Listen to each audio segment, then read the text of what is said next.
तो बच्चों ये हमारे सामने तीसरा क्वेश्चन है और सरफेस एरिया एंड वॉल्यूम का जो तीसरा क्वेश्चन है काफ़ी इजी है, तो आप इसको बस पढ़िए और समझिए। कर्व सरफेस एरिया कोन का आपको 308 सेंटीमीटर स्क्वायर दे रखा है और उसकी स्लैंट हाइट आपको 14 सेंटीमीटर दे रखी है। आपसे रेडियस पूछा है उस कोन का और प्लस में आपसे पूछा हुआ उसका टोटल सरफेस एरिया कितना होगा।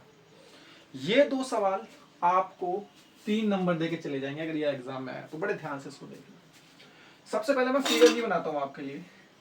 एक कोण की अगर जानकारी लें तो ये जो कोण है इसके में हमें स्लैंट हाइट जब भी बोले तो दैट इज एल है और स्लैंट हाइट हमारे पास 14 सेंटीमीटर है। तो एल की वैल्यू कितनी है?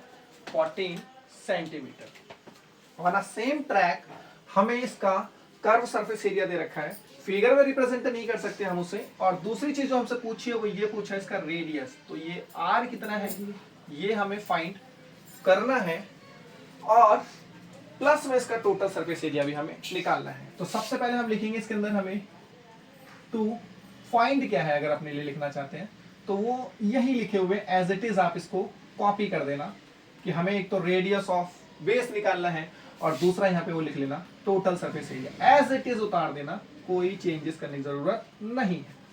और उसके बाद हम लिखेंगे हमें गिवन क्या है।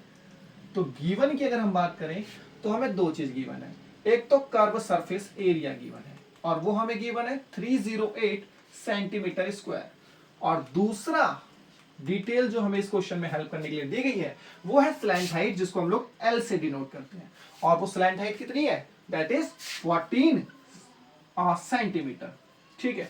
अच्छा, कई बार ना ध्यान देना, कोई एक चीज वो मीटर में दे देगा, कोई एक चीज वो सेंटीमीटर में दे देगा, और उस क्वेश्चन में अगर आप हड़बड़ा गए और जल्दी जल्दी लगे पड़े हुए कैलकुलेशन करने में तो चीजें गलत होंगी।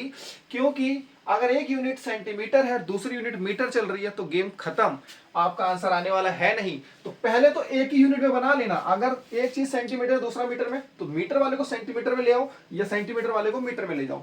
ऐसा ही सिस्टम ये कहता है कि लेंथ अगर नाप रहे हो तो मीटर में होना चाहिए, बट प्रॉब्लम नहीं होगी 9th क्लास में अगर मीटर को सेंटीमीटर में कर लो तो भी, ठीक है ना। तो ये दिमाग में रखना है, सभी को एक यूनिट में रखना है और ऐसा यूनिट में ले जाते हो तो बेस्ट है। आ जाओ, अब हमें सबसे पहले जो चीज दे रखा है उसी की हेल्प से सॉल्यूशन करना है। कर्व सरफेस एरिया कितना है? 308। फॉर्मूला क्या होता है कर्व सरफेस एरिया का? क्वेश्चन नंबर 1 में डिटेल के साथ कौन की बात कर ली थी, पाई आर एल होता है। भाई कर्व सरफेस एरिया दिया हुआ है 308, लेकिन वो होता क्या है? पाई आर एल होता है। पाई की वैल्यू नहीं क्वेश्चन में गिवन है तो 22/7, अदरवाइज कई सारे सवालों में 3.14 गिवन होती है, तो वहां से आप उसको यूज कर लेना। ठीक है बच्चों।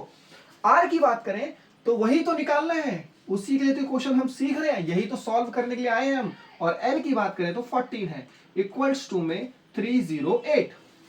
7 के टेबल में 14 2 टाइम्स में आता है। भाई अगर नंबर डिवाइड में है, एक नंबर मल्टीप्लाई में है और वो दोनों सेम टेबल में आते हैं तो आप उसको काटिए ना। तो ये 7 के टेबल में 1 टाइम में, ये 7 के टेबल में 2 टाइम में, तो 1 लिखने की जरूरत नहीं है इसलिए हम लिखते नहीं है। बचा क्या? एक तो 22 बचा हुआ है, एक आर बचा हुआ है और एक ये मल्टीप्लाई में 2 बचा हुआ है। इक्वल्स टू में 308 आ गया। इक्वल्स टू में क्या आ गया? 308। आपको अगर आर कैलकुलेट करना है तो उसको अकेला करना है, तो ये 22 मल्टीप्लाई में है, डिवाइड में जाएगा, 2 भी मल्टीप्लाई में, डिवाइड में जाएगा। यानी कि अगर आप आर निकालने बढ़ रहे हैं तो सामने 308 है और डिवाइड में आएगा 22 और 2। यहां पे मैं इसको मल्टीप्लाई कर सकता था, नहीं करना है मल्टीप्लाई। क्यों? अरे कैलकुलेशन बढ़ेगी ही, 44 लाओगे फिर 44 से काटोगे, देखो 2 से कितने आसानी से कटेगा, ये आधा कर दो इसका सीधा। 300 का था 150, 8 का था 4, 154। और अब भी अगर आपको नहीं आता, क्योंकि आप 9th क्लास के स्टूडेंट हो, तो मैं कैलकुलेशन भी उसी लेवल की लेके चल रहा हूं, मैं ऐसे डायरेक्ट काट सकता हूं, मुझे तो रटा हुआ है ये, लेकिन मैं तुम्हें सिखाने की कोशिश कर रहा हूं, इसलिए फोकस करना बड़े ध्यान से। ये भी 2 के टेबल में आएगा, ये भी 2 के टेबल में, ये कितनी बार में आता है? 11 बार में। इसका आधा कर दो, अगर किसी नंबर के पीछे 0 2 4 6 8 है तो वो 2 के टेबल में आएगा, तो इसका 150 का आधा करो 75, 4 का आधा करो 2, तो 77 आ जाएगा। और अब आपको टेबल आता होगा 11 के टेबल में 7 बार में 77, तो ये जो आर है वो आ गया 7। उम्मीद है अच्छे से समझ में आ गया होगा। तो ये क्वेश्चन था हमारे पास जिसमें हमें रेडियस, निकालनी थी और वो पहला पार्ट था। दूसरा पार्ट है टोटल सरफेस एरिया। क्या मैं होमवर्क कर दूं आप लोगों के लिए? टीएसए का फॉर्मूला जानते हो क्या होता है भाई? पाई आर ब्रैकेट में एल प्लस आर। अरे वीडियो लेसन में होमवर्क कैसे दे देंगे, वो तो ऑफलाइन सेंटर में घर पे देंगे तुम्हें, यहाँ पे तो पूरा करा के भेजेंगे। 22/7 आर की जगह 7, एल की वैल्यू चेक कर लो, स्लैंट हाइट 14 और प्लस में आर की वैल्यू 7। ये 7 डिवाइड में ये मल्टीप्लाई में कट गया। 22 को इनटू करना है 14 + 7 21। अब ये मल्टीप्लाई वाला भी होमवर्क कर दूं तो देखो भाई 21 को 2 से करोगे तो 42 आएगा, 2 4 कैरी जाएगा। 21 को 2 से करोगे तो 42 और 4 कैरी था तो 42 + 4 46। एरिया निकाला है, चीजें सेंटीमीटर में थी तो सेंटीमीटर स्क्वायर। उम्मीद है समझ में आया होगा। नहीं आया है, कोई भी स्टेप डाउट है व्हाट्सएप पे पूछो, कोई चार्ज नहीं है। Thank you.